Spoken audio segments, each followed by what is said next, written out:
კიდევ ერთხელ ხაზს გავუსვამ, რომ მოწაბლის ფაქტები არ დადასტურებულა, გამოძიება წავიდა იმ სუბუქ, ასე ვთქვათ, დიარეასთან დაკავშირებით, რომელიც რაღაც მანქანებით უცებ გაჩერდა, აგორებული იყო თემა და მე დამთავრდა ყველაფერი და ამას გამოძიება ჭირდება. ჩვენ გამოვიძიეთ, ანუ ჩვენი ნაწილი სამხედრო პოლიციამ შესწავლის დაასრულა და დაახლოებით 1 თვის წინ გადასცა თავარ პროკურატურას. პროკურატურაში ვიცი მე დავინტერესდი, მოვიკითხე ეს ამბავი, რომ როგორ მიდიოდა და სხვათა შორის არა მარტო ამ სხვა თემებზეც გამოცოცხლდა პროკურატურა და მუშაობას აწარმოებენ და იმედი მაქვს, რომ ძალიან მალე დასრულდება და საზოგადოებას თავად უკვე საგამოძიებო ორგანო წარუდგენს ინფორმაციას. თავარი არის ის, რომ ჩვენ სისტემური პრობლემები, რაც ჰქონდა ამ სისტემას ჩვენს მოსვლამდე, გამოვასწორეთ. ახალი ხელმძღვანელობა ძალიან ეფექტურად მართავს, განაახლეს ანუ ინვენტარი და ასე შემდეგ, რაზეც ვისაუბრეთ ჩემს ანგარიშში. დიახ, იგეგმება გატანა გარე და მე ხაზს გავუსვამ საერთაშორისო ტენდერზე კვებითი მომსახურეობის.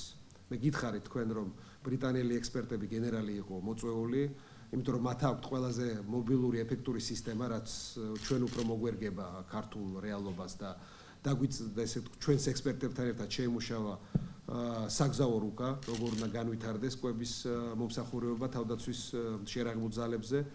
ის გენერალი სხვათა შორის ჩამოდის ერთ-ორ კვირაში ისევ ბრუნდება და განხორციელების გეგმაზე შევთანხმდებით. მე ვფიქრობ, რომ მომავალ წელს არ ვიცი დრო როდის, სავარაუდოდ შეიძლება გაზაფხული ან ზაფხული გვინდა გამოაცხადოს, შეიძლება წლის ბოლომდე, ამიტომ დროს ზუსტად ვერ გეტყვით, საერთაშორისო ტენდერი გამოცხადდეს, სადაც ჩვენ ადგილობრივ მწარმოებლებთან ერთად მიიღებენ მონაწილეობას საერთაშორისო გამოცდილი ფირმები.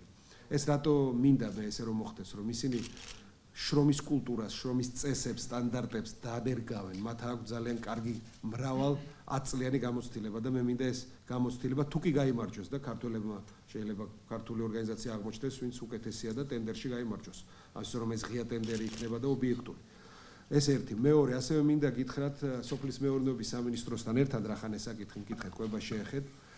ჩვენ არაერთი კონსულტაცია ჩავატარეთ მინისტრის დონეზე, ჩემი მინისტრის მოადგილეების სხვა დონეზე და პროგრამა გვინდა შევიმუშაოთ მომავალი წლიდან ამას ღიად უკვე გამოვიტანთ მე სოფლის მეურნეობის მინისტრიც, რომ გარკვეული ნაწილი შესყიდვების პროდუქციის მხოლოდ ქართული იყოს.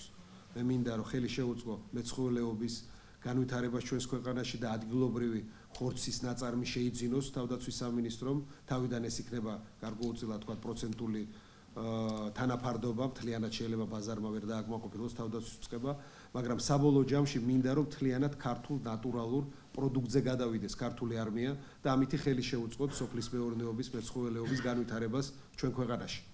ამ პროექტზე ძალიან სერიოზულად ჩვენ ვიმუშავეთ. პრემიერ-მინისტრს დავპირდი, რომ იანვრის პირველ ნახევარში გავაცდობ უკვე გეგმას სოფლის მეურნეობის სამინისტროსთან ერთად შემუშავებულს, ასე რომ ეს არის ის სიახლე, რასაც დავნერგავთ კვებასთან დაკავშირებით მომავალი წლიდან.